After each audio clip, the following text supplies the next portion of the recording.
Hey viewers, welcome back to the channel. It is a rainy day here, but I figured I'd film a video showing you the chicken coop. We got the girls out on pasture finally, out of the brooder, and so I figured I'd show you kind of what we threw together to make this work. Starting off, here is the run portion of the coop. So this kit was purchased on Amazon, a couple $100 I think, and it is just this, bolts together tubular frame with a walk-in door and then chicken wire that it comes with to drape all over the zip tie all over the outside. So that's what we did. And then I took some extra brick from the construction project and lined the bottom. Again, this is kind of this is not permanent infrastructure, right? So figuring what can I do cheaply and with the most effect. So 2 layers of brick to hopefully keep critters out from under the bottom as much as I can. So far we've had no issues, and we've been out here a couple weeks, so we shall see. But that's the coop, or at least that's the run rather. So we can go in and I'll show you the rest. See the chickens, there are 7 in here right now. There's 2, the rest are hiding out maybe. Oh, hiding around here. And then in the back, all huddled together. So for the coops, we bought these used, just off of Facebook Marketplace. So a pair of these, got them cheap, but they are cheap, like just thin material. I've had to repair quite a bit of things, like these joints here blow out, strip out easy. I put some reinforcement blocks here just to do something, and this one's blown out, as you can see too. So that we lost one of the hinges here, blew out. I need to repair still. So they're cheap, but they're cheap. But they'll work for now. Each coop's got like 6 nesting boxes. All right, so, but again, you can see the nesting box dividers, right? But they fall down. The whole coop, it's so flimsy, it comes out of square easily, and when it does, nothing lines up. So it's, honestly, I'm a little disappointed in how they're turning out, but we're trying to go, as little capital outlay as possible to start off with. And so, but this is what we got. So, certainly there'll be next stages where we'll build it bigger and better and whatnot. But for now, this works, and it works fairly well. She's probably one of our biggest ones right now. We named her Nugget. All the chickens have food names, is what the kids decided. So, but they're interesting. Having birds is interesting. So I'll pan around here and show you all the other stuff. So this is just a little dispenser for grit and oyster shell. So I found the design kind of online. It's not my own, right? Trying to keep it out of the rain, though it looks like it doesn't really do much for a roof. But just that's 2-inch PVC cut at an angle and just made little reservoirs where they can have free choice of oyster shell and grit. That's important. Right, oyster shell for the calcium for them when they're laying, having it available, not mixing in their food, right? And then also the grit to help with their digestion. So that is that. These are the feeders. So this is 3-inch PVC with just a 90 and then a 45 to allow them access to the food. This works fairly well. These are probably 4-foot sticks, and each one probably holds 20 pounds of food.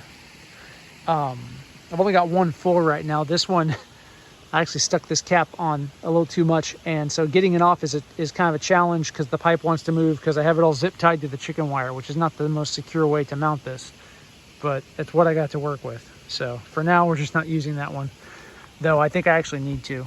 Now this one has food in it, but as you can see, they have already pecked it clean, and I'm going to reach up under here and kind of give it a little shake. All right.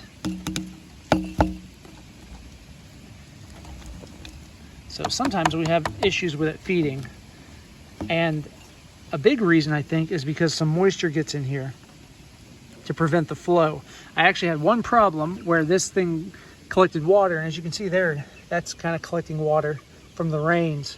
Right? None of this pipe's glued, just because if I wanted to clean it out, take it apart, right, I didn't want to have to deal with that.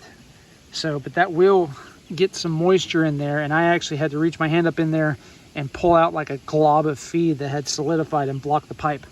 So be advised, that is something that can certainly happen. The solution is to make sure these are covered from the rain. This Coop kit actually has a tarp that goes over half of it to provide some shade. I need to get that installed, I just haven't. But with the heavy rains that we've gotten, showing the flaw in that design, it definitely needed. So I would recommend, if you do these kind of feeder assemblies, that you keep them out of the elements.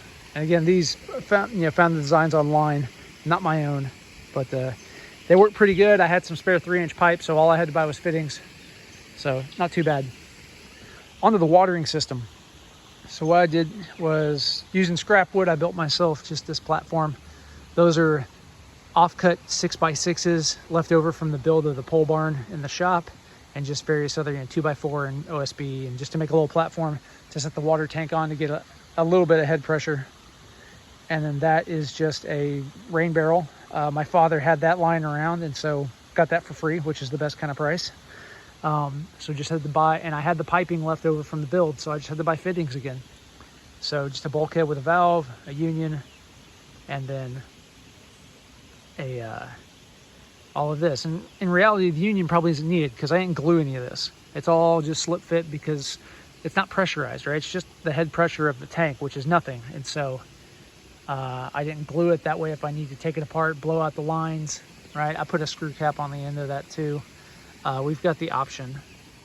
So we got these little water cups off of Amazon. They're pretty popular, and they just, as they get depleted, right, they just, a little valve in the weight of the water keeps them full. That's really about it, right? So it all plumps together quite nicely. 1/2-inch line. I believe the T's and the threads on here are either 3/8 or 1/4. I can't remember which, but I mean the red cups, when you buy them, it says what they are. But that was the water solution. Oh, they got into the food now.